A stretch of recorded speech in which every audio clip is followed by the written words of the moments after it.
Jesus. Sa gintong pagkakataon na ito na ako po'y makapagpasalamat. Hallelujah. Nagpapasalamat po ako sa ating pinakamamahal na Panginoong Jesus sa lahat po ng pagpapala niya po. Hallelujah. Praise the Lord. Nagpapasalamat po ako sa ating pinakamamahal na Panginoong Jesus sa paalala po na binigay niya po sa akin. Hallelujah. Noong December po, mga minamahal, before po ako pumunta before po kami pumunta sa anniversary po ng Bible study, paggising ko po mga minamahal, may dugo po sa aking unan po, pagkagising ko po. Tapos hindi ko po siya pinansin kasi nung tinignan po ng aking beloved tita po na parang pimple nga lang po siya, so hinayaan ko lang po. The next day po, habang nasa school po ko, pasintabi po sa lahat na kumakain after po ng break time mga minamahal.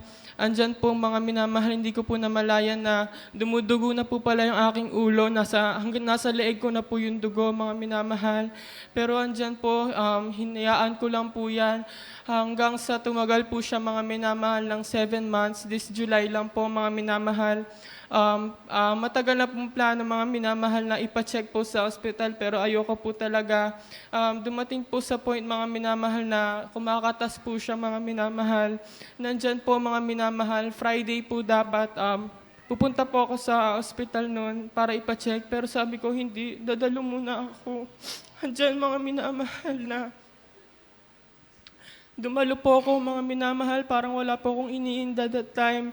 Yung week po na yun mga minamahal, kumikirot na po talaga yung tumubo po sa aking ulo mga minamahal. Andyan po mga minamahal. Dumalo po ako mga minamahal sa main church, mga minamahal. Nangitim na po yan mga minamahal, pero hindi ko po yan pinansin mga minamahal kasi nakauwi po ako. Saturday po mga minamahal, andyan po na sobra na po talaga yung katas. So nag-decide po yung aking beloved mother na dalhin na po ako sa ospital para ipa-check up po. Andyan mga minamahal, sabi po ng doktor, cyst nga daw po yung nasa ulo ko. Tumubo po siya sa labas po ng aking ulo. Andyan po mga minamahal, nung narinig ko pong cyst, andyan po bilang tao. Andyan po yung kaba dahil hindi ko po alam kung cancerous po yan or hindi.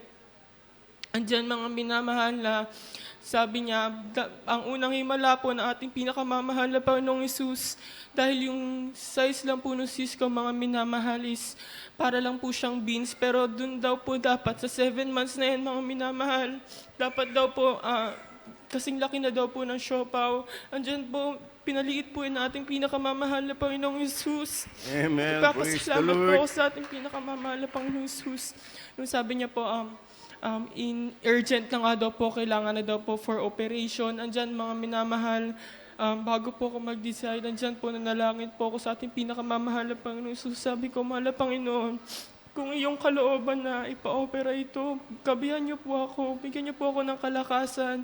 At dyan po mga minamahal, before po ako pumunta ng operating room, nung bago pinagpalit po nila ako ng lab gown, andyan po mga minamahal na nalangin po ako sa ating pinakamamahal na Panginoong Hesus. Sabi ko, mahal na Panginoon, kung ito na po talaga ang iyong kalooban, gabihan niyo po ako, gawin niyo pong smooth yung operation, na parang wala lang nangyari. Andyan po mga minamahal, hindi po ako binigo ng ating pinakamamahal na Panginoong Hesus.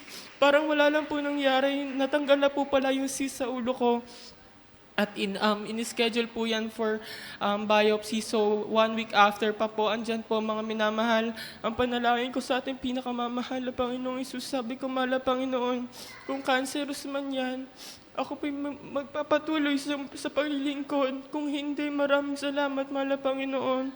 Andyan po mga minamahal, after 1 week po, nung tinanggal po yung tahi, tapos kinuha po yung result, sabi po ng doktor, hindi na po cancerous yung aking cyst. Hallelujah, praise the Lord. Amen. At Hallelujah. nagpapasalamat po ako sa ating pinakamamahal na Panginoon Hesus. Hindi po dyan nagtatapos ang pagpapalat, pagpapagaling na ating pinakamamahal na Panginoong Hesus.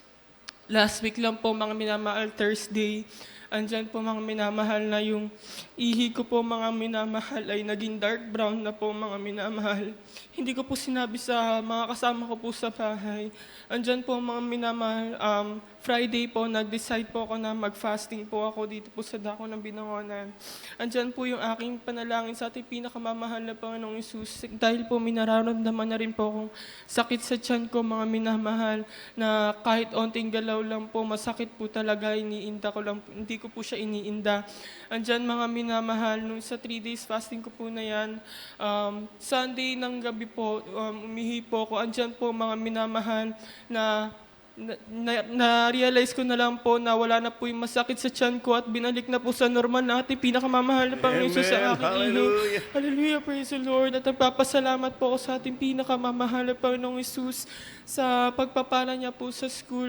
Diyan po mga minamahal na hindi man po karapat-dapat na bawat event po sa school, mga minamahal, andyan po mga minamahal na kahit sagana sa akin, hindi ko po kaya, pero andyan po ang paggagay natin pinakamamahal na Panginoon Jesus sa bawat event po na igaganap sa school. Kasama po ako isa po ako sa mga nagli-lead at nag-organize po ng mga events sa school. Hallelujah, praise the Lord. At nagpapasalamat po ako sa ating pinakamamahal na Panginoong Jesus. Sariwain ko lang din po mga minamahal, papasok po ako ng school. Andyan po mga minamahal. Sobrang bilis po ng sakyang kong jeep, mga minamahal. Andyan po mga minamahal na yung hindi po ata nakita nung jeep na may UV po sa harap niya. Traffic po kasi that time. Bigla po siya napapreno, mga minamahal. May possibility po, mga minamahal, na bumangga po yung jeep na andyan po ang nasambit ko lang po ay hallelujah, praise the Lord. Andyan po mga minamahal, hindi po bumangga yung jeep na yan sa UV na muntik niya na po masagasaan na bangga at ako po'y pinag-ingatan ng ating pinakamamahal na Panginoong Jesus. Wala pong Praise God. nangyaring masama po Hallelujah. sa akin. Hallelujah, praise the Lord. At nagpapasalamat po ako sa ating pinakamamahal na Panginoong Jesus. Hindi man po karapat-dapat, andyan po na ginagamit niya po ako sa banal na ubasan natin pinakamamahal na Panginoong Jesus bilang youth choir member po. At hanggang dito na naman po ang lahat ng kapurihan, pasasalamat ay tanging sa ating pinakamamahal na Panginoong Jesus po lamang. Amen. Purihin na ating dakilang Diyos. Pumalakpak po tayo ng malakas sa ating dakilang